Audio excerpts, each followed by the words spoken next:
Olá, pessoal!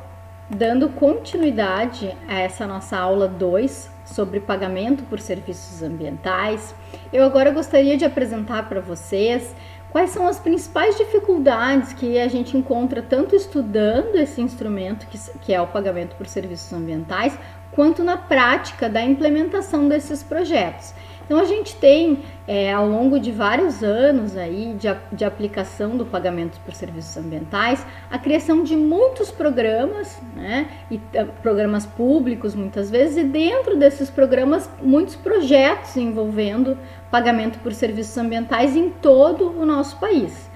Ainda que existam muitos programas e projetos, ainda são muito pouco conhecidos quais os seus reais efeitos, no sentido tanto de proteger os serviços ecossistêmicos, quanto, né, de compensar por essa prática as pessoas que são responsáveis por esses serviços ambientais.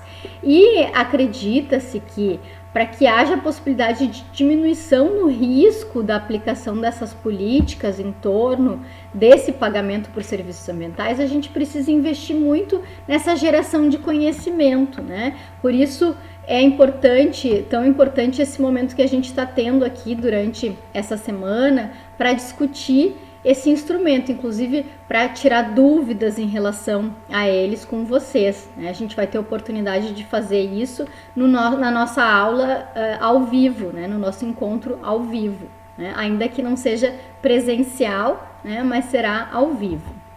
Essas dificuldades teóricas e práticas, por exemplo, né, giram principalmente em torno dos problemas no que diz respeito ao preço que é oferecido em relação a esses serviços que são ofertados pela natureza, né? A gente sabe que tem um valor muito grande, inclusive vocês trabalharam muito isso lá na aula sobre serviços ecossistêmicos, mas é preciso estipular um preço por eles.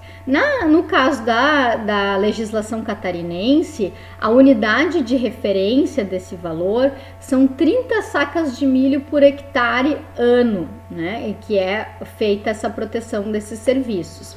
Isso equivale no dia de ontem, né, em que eu fiz a pesquisa, no dia 1º de maio deste ano, R$ 99,78 a saca. Isso totalizaria, né, com 30 sacas, cerca de R$ 3.000 por hectare ano, né, por essa proteção.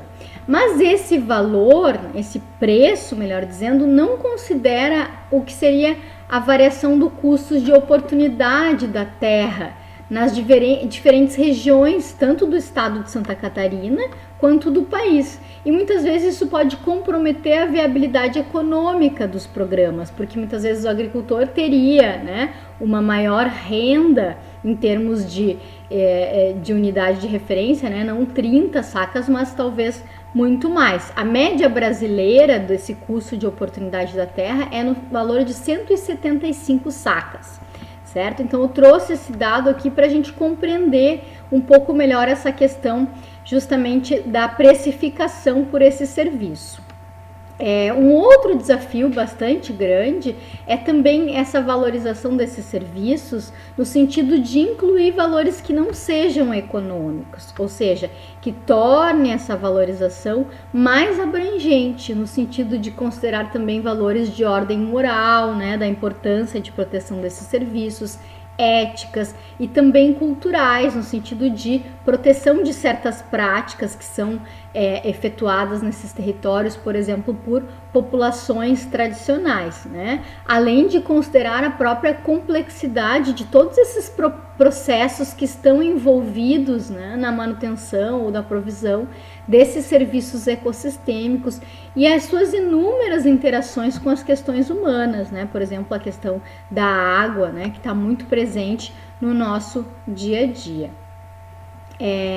Então, a valoração mais adequada desses serviços, mesmo que ela não seja a solução para a questão da preservação do recurso, ela pode sim nos auxiliar numa condução de um processo em que se tomem as decisões, né? E essas decisões gerem efeitos positivos na gestão, tanto dessas questões de ordem ambiental, quanto de ordem social, de ordem cultural e também econômica.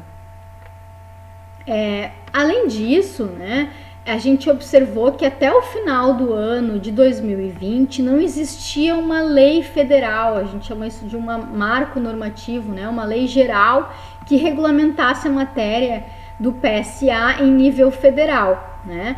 Então, finalmente, no final do ano de 2021, houve a edição da Lei 14.119, né? E essa lei vai ser objeto de estudo de vocês juntamente com a professora Natália, né? Mas o que a gente sabe é que até então existia um impedimento da criação de critérios mínimos para a implantação desses pagamentos por serviços ambientais, já que a gente não tinha essa regulação federal geral. Então, as experiências com PSA acabavam sendo muito espalhadas, né, pelo Brasil, e que, para nós, como estudiosos do tema, né, isso se tornava muito difícil para que houvesse um estudo geral sobre os seus efeitos, tanto positivos quanto negativos, para que houvesse uma melhoria do instrumento nos próximos programas e projetos que fossem criados. Por fim, então, em relação a essa primeira parte da nossa aula, o que eu gostaria de dizer é que é fundamental que essas leis que venham sendo criadas não limitem a visão do pagamento por serviços ambientais tão somente como um instrumento voltado à conservação desses recursos ambientais, mas que inclua questões ecológicas, questões sociais, culturais, além propriamente das questões econômicas, né? Então eram essas as considerações que eu gostaria de fazer nessa primeira parte da aula. Eu agradeço muito a audiência de vocês até aqui e até o nosso próximo encontro. Muito obrigada!